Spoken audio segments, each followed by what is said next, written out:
दोस्तों, नरसिंह मेहता के जीवन में अनेक चमत्कारिक घटनाएं घटित हुई थी। उनमें से एक और चमत्कारिक घटना नानी बाई का मायरा है। नानी बाई मतलब नरसिंह मेहता की बेटी का नाम नानी बाई था। और मायरा का मतलब होता है जब किसी लड़के या लड़की की शादी होती है तो उनकी मामा के द्वारा अपनी बहन के ससुराल वालों के लिए भेंट सौगात, कपड़े, गहने आदि लाए जाते हैं और सबको दिए जाते हैं। उसको मायरा भरना बोलते हैं। तो इस प्रकार से नानी बाई के मायरा की घटना, बहुत ही ये चमत्कारिक घटना नरसिंह मेहता के जीवन में घटी थी। नरसिंह मेहता के एक पुत्र और एक पुत्री हुई थी। पुत्र का नाम श्यामला दास था, जो पहले ही मर चुके थे, और पुत्री का नाम नानी बाई था, जिनकी शादी अंजार नगर में अच्छे घराने में हुई थी।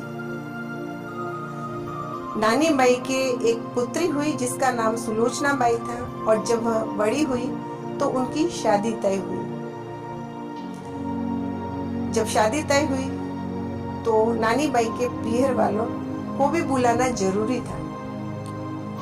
तो नानी बाई के ससुराल वालों ने सोचा कि नानी बाई के पीहर में तो नानी बाई का भाई नहीं है, नानी बाई की माँ नहीं है, सिर्फ नानी बाई के पिता है नरसिंह मेहता, और वो बहुत ही गरीब है।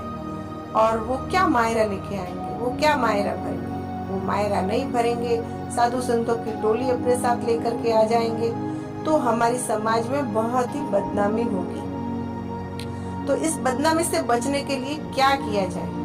तो इससे बचने के लिए नानी बाई के ससुराल वालों ने एक योजना बनाई, और योजना ऐसी बनाई कि नरसिंह मेहता को शादी में आने का निमंत्रण भेजा जाए, लेकिन साथ में एक बहुत लंबी सूची या लिस्ट भेज दी जाए, जिसमें यह सब लिखा जाए कि उनको मायरे में क्या क्या चीजें लेकर के आनी है। और ये सारी चीजें इतनी लंबी बना दी जाए, उनकी लिस्ट इतनी चीजें लिख दी जाए कि जिसकी कीमत करोड़ों में हो। जब नरसिंह मेहता वो लिस्ट देखेंगे तो उनके पास पैसे तो है नहीं, तो वो इतना सामान लेके तो आ नहीं पाएंगे।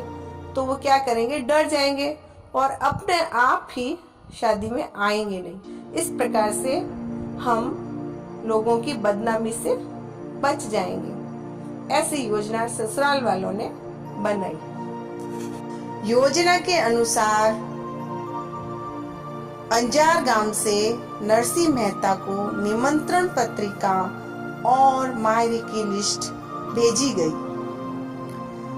नरसिंह मेहता ने निमंत्रण पत्रिका पढ़ी और मायरे की सूची पढ़ी।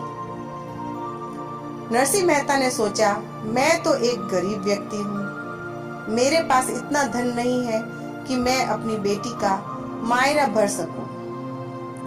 लेकिन मेरे पास एक चीज है, वो है कृष्ण भक्ति और कृष्ण पर अटल विश्वास। उसी के सहारे मैं अपनी बेटी की शादी में जरूर से अंजार जाऊंगा और मायरा भी भरूंगा। ऐसा नरसिंह मेहता ने तय किया। थोड़े दिनों के बाद जब शादी की तारीख नजदीक आई, तब नरसिंह मेहता जूनागढ़ से अंजार जाने के लिए रवाना हो गए और साधु संतों की टोली के साथ अंजार नगर अपनी बेटी के घर शादी से एक दिन पहले पहुंच गए। नानी बाई के ससुराल वालों ने नरसिंह मेहता को आते हुए देखा, साधु संतों की टोली को साथ लाए देखा, बहुत भड़क गए। उन्होंने नरसिंह जी को बहुत खरी खोटी सुनाई, नानी बाई को बहुत खरी खोटी सुनाई, बहुत गालियां सुनाई। नानी बाई को कहा, तेरा बाप भिखारी है, मांगने वाला है, उसके पास कुछ नहीं है, दूसरे भिखारियों को लेकर साथ में आ गया है, मायरा कुछ लाया नहीं है, यहाँ किस लिए आया है, हमारा अपमान करवाने के लिए आया है। इसकी वजह से समाज में हमारी बहुत बदनामी होगी। यह अपमान सुनकर नरसिंह मेहता बहुत व्यथित हुए, लेकिन कृष्ण का नाम लेकर नरसिंह मेहता ने अपने आप को संभाल लिया।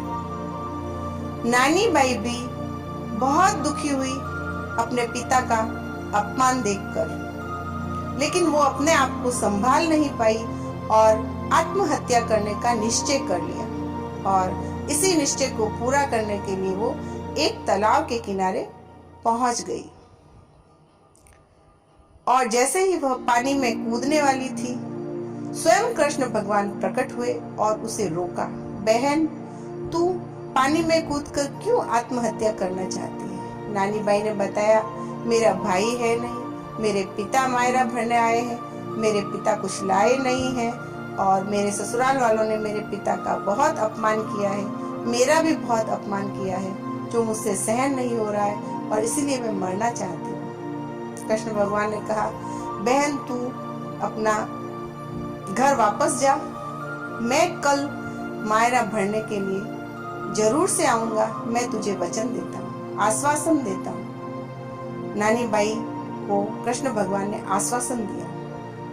आश्वासन सुनकर नानी बाई मान गई और अपने घर चली गई। दूसरे दिन नानी बाई बड़ी उत्सुकता से अपने पिता नरसिंह मेहता और कृष्ण भगवान का इंतजार करने लगी। थोड़ा समय हुआ तब नरसिंह मेहता साधु संतों की टोली के साथ और कृष्ण भगवान, जो कि एक सेठ का रूप लेकर के आए थे, बैलगाड़ी पर आते हुए दिखाई दिए। नानी बाई बहुत ही प्रसन्न हुई। नरसिंह मेहता की बैलगाड़ी के पीछे ऊंटों और घोड़ों की लंबी कतार थी और ऊंटों और घोड़ों पर ढेर सारा सामान लदा हुआ था। ऊंटों और घोड़ों की कतार के पीछे बैलगाड़ियों की लंबी कतार थी, उस पर भी सामान लदा हुआ था। नानी बाई बहुत प्रसन्न हुई और नरसिंह मेहता, साधु संतों और सांवरिया सेठ को अपने घर में बुलाया, उनका स्वागत किया। नानी बाई के ससुराल वालों ने भी उनका स्वागत किया और घर में बिठाया। और जब मायरा भरने का समय आया तब कृष्ण भगवान, जो सांवला सेठ का रूप स्वरूप धारण कर करके आए थे, उन्होंने नानी बाई का भाई बन करके मायरा भरा। सारे नानी बाई के ससुराल वालों को कपड़े दिए, गहने दिए, सामान दिया, भेंट दी, सौगात दी और सब प्रकार से उनको संतुष्ट किया। कहा जाता है कि उस वक्त में सांवला सेठ ने नानी बाई का भाई बनकर 56 करोड़ का मायरा भरा था।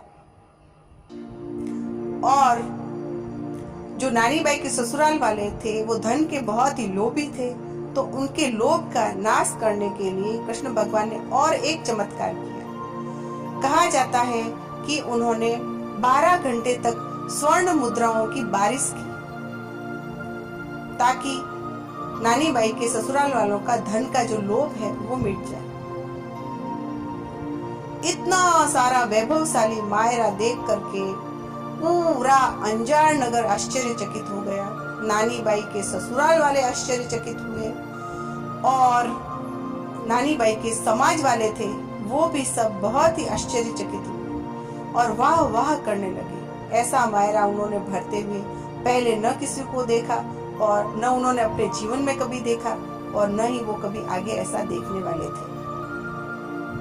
नानी बाई के ससुराल वालों से रहा नहीं, वो मन में सोचने लगे, आखिर ये सेठ है कौन और नरसिंह मेहता की मदद क्यों कर रहा है। तब आखिर उन्होंने कृष्ण भगवान से पूछ ही लिया, हे सेठ आप कौन हैं और आप नरसिंह मेहता की मदद क्यों कर रहे हैं। नानी बाई के ससुराल वालों ने सांवला सेठ से जो प्रश्न किया, उस प्रश्न का जवाब ही इस कथा का केंद्र है और इस कथा का सार है।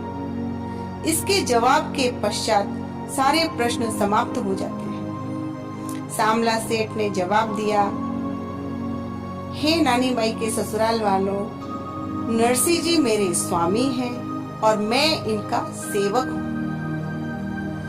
जो नरसिंह जी चाहते हैं वो मैं करता हूँ। जब जब नरसिंह जी पुकारते हैं मैं चला आता हूँ। नरसिंह जी जो चाहते हैं वही करना मेरा कर्तव्य है। नरसिंह जी का अधिकार चलता है मुझ पर। यह जवाब सामला सेठ ने दिया। यह जवाब नानी बाई के ससुराल वालों ने सुना, नानी बाई के समाज वालों ने सुना, सारे अंजार नगर वालों ने सुना, लेकिन किसी को भी यह जवाब समझ में नहीं आया। लेकिन एक ही व्यक्ति था जिसे यह जवाब समझ में आ रहा था और वह थी स्वयं नानी बाई। नानी बाई जानती थी कि मेरे पिता कृष्ण भक्त हैं, कृष्ण भगवान मेरे पिता से बंधे हुए हैं, कृष्ण सेवक है, मेरे पिता उनके स्वामी हैं। जब जब मेरे पिता इनको पुकारते हैं वो चले आते हैं। मेरे पिता का अधिकार चलता है कृष्ण पर और यह मायरा कृष्ण भगवान ने मेरे पिता का दुख दूर करने के लिए भरा है। इस प्रकार से हम इस निष्कर्ष पर पहुंचते हैं कि जो भगवान है वो अपने भक्तों के वश में होते हैं। भगवान के वश में सारा ब्रह्मांड है, तीनों लोक हैं, सारी दुनिया भगवान के वश में है। लेकिन स्वयं भगवान अपने भक्तों के वश में हुआ करते हैं। वो अपने भक्तों की इच्छाएं पूरी करते हैं। भक्तों का अधिकार भगवान पर चलता है। भक्त की सेवा करते हैं। भक्त जो चाहते हैं वो भगवान करते हैं। इस प्रकार से भक्तों का अधिकार चलता है भगवान पर। तो देखा दोस्तों, यह बहुत ही मार्मिक प्रसंग है और बहुत ही अच्छा प्रसंग है। नानी बाई का मायरा बहुत ही रोचक प्रसंग है और आपको यह प्रसंग बहुत ही पसंद आया होगा। आपको मेरा वीडियो भी बहुत पसंद आया होगा। अगर मेरा यह वीडियो आपको पसंद आया हो तो इसे लाइक करें, शेयर करें, सब्सक्राइब करें, बेल आइकन हिट करें ताकि आपको मेरे नए वीडियो की नोटिफिकेशन मिलते रहें। अगर आपका कोई व्यू और मत है तो कमेंट बॉक्स में जरूर से लिखें। आज बस इतना ही। धन्यवाद।